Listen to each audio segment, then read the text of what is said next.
রাপিনহা, তুমি কি থামবে না? তোমার এই উড়ার শেষ কোথায়? তুমি ইতিমধ্যে 6 ম্যাচে 5 গোল 2 অ্যাসিস্ট করে ফেলেছো। তুমি তো বড্ড উড়ছো ব্লাউ গ্রানাদের জার্সিতে।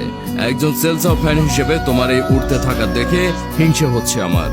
হিংসেটা তোমার বার্সেলোনার জার্সিতে ইমপ্রুভমেন্টের পর এই পারফরম্যান্স ব্রাজিলের জার্সিতে দেখতে না পারার হিংসে। তুমি উড়ছো অথচ একজন ব্রাজিল ভক্ত হয়ে তোমার এই ডানা ঝাপটে উড়ার দৃশ্যটা হলুদ জার্সিতে দেখার অপেক্ষার প্রহর যেন কাটছে না। হলুদ জার্সিতে তোমার এই ডানা ঝাপটে উড়ার দৃশ্যটা দেখার অপেক্ষায় আছি। তবে এই রাপিনহাকে কিন্তু এখন ভালোবাসতে শুরু করেছে বার্সেলোনার ভক্তরাও। আর ভালোবাসবে নাই বা কেন? রাপিনহা হলেন এমন একজন প্লেয়ার যে নিজের সমালোচনাকারীদের সমর্থক বানিয়েছে, এবং যে বা যারা সমালোচনা করেছিল আজ তারাই এই রাপিনহাকে বার্সার মেইন ক্যাপ্টেন হিসেবে দেখতে চাচ্ছে। জাভি, ইনিয়েস্তা, মেসি ও আলভেজরা বার্সা ত্যাগ করার পর থেকে বার্সেলোনার একটা জিনিসের বড় অভাব ছিল, তা হলো একজন যোগ্য অধিনায়কের, যে নিজের নেতৃত্ব গুণে দলকে উজ্জীবিত করবেন, সতীর্থদের পাশে থাকবে ঢালের মতো। এসব জিনিস কয়েকবার ধরেই বার্সাতে অনুপস্থিত ছিল।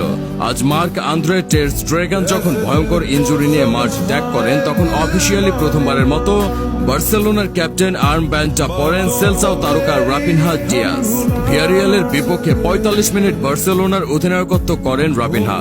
এর এই সময়টুকুতেই নিজের নেতৃত্ব গুণে সবার মন জিতে নেয় রাফা। কনসিস্টেন্টলি পারফর্ম করে তো করেই, তার উপর যে leadership quality, match by match মুগ্ধতা পারে বই কমে না। লামিনকে ফাউলের পর ফাউল করার বিষয়ে আজকে যেভাবে স্ট্যান্ড নিল, একজন পারফেক্ট ক্যাপ্টেন তো এমনই হবে।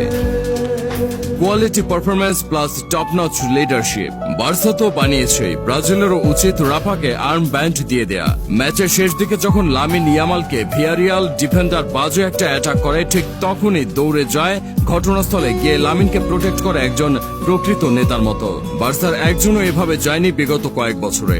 শুধু এইখানেই সীমাবদ্ধ না, মাঠের প্রায় সারাক্ষণে নিজের সতীর্থদের করে গেছেন উজ্জীবিত।